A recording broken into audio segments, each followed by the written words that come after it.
Dating all the way back to the very first Mortal Kombat, I actually worked in an arcade at the time. I remember coming into work and hearing the sound of people going, oh, making these loud screams and yells and cheers because they were seeing something they had never seen before. Fatalities are awesome in that it's a perfect way to end a match. It's a good way to show that you dominated over your defeated opponent. What makes the fatalities awesome, I think, is the sense of humor to them.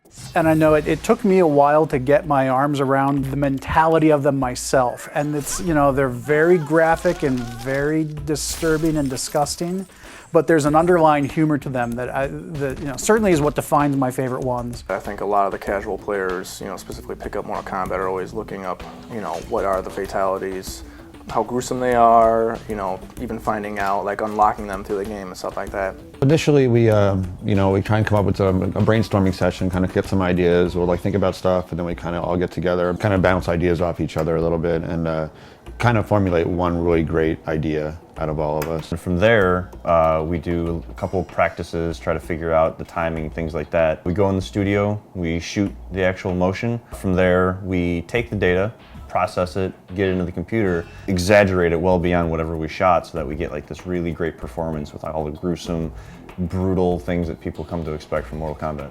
So once all of the action had been defined, we would make sure that blood, any of the magic, any of the other visuals that don't fall under either environments or characters would get put into the cinemas. The most fun I had was actually the one fatality in particular was the Kung Lao, one of the iconic ones that have been used in a lot of the marketing now, when he lays down his hat and pulls the unsuspecting victim through it. Carlos is he's a huge character in the studio, and he likes to keep the mood upbeat. The best part that I love about these fatalities is I get to beat up on Rick O'Mara, and he also gets to, perform his fatalities on me. I actually remember when we were shooting the Cabal fatality where the victim falls on the hook swords, and you had Tony supporting Carlos as Carlos is falling over, and it was just hilarious because when you look at the raw data up on the screen, you don't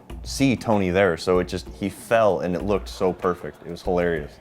Maybe about the third or fourth take, we start getting into more or less of the vision of the actual fatality, where you're getting into, I really need to stab these knives into these guys' clavicle, so that way the lightning will strike. When you're doing it the first or second time, you're like, I really don't want to hurt, the other actor. When the other actor gives you the cue, he's like, hey man, just let go and really hit my clavs. Having somebody able to draw off all that emotional content and trying to get the best performance.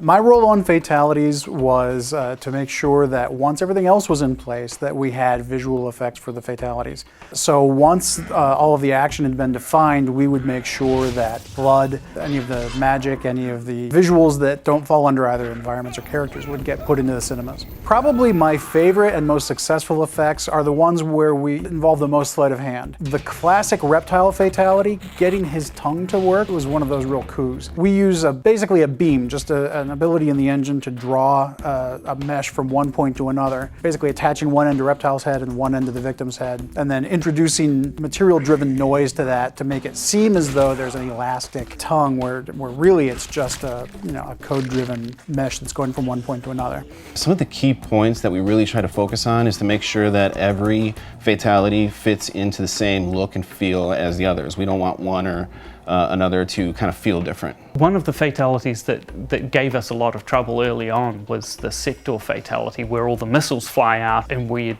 been telling our artists, let's leave it at about 6, and then all these missiles flying around and all these particle effects going off. We were wondering how we were going to pull that one in, but as it turned out, we managed to make it work. Every fatality had its own challenges, ranging from just making the blood look good, and blood from the outset is a tricky thing to get right when we have to do a graphic that will update 60 times a second. The best fatalities are the ones that are nasty. They're really violent, but at the same time have a comedic tone to it. Those are always the best ones. Most of them actually have a comedic tone to it, and I think that's what makes fatalities popular.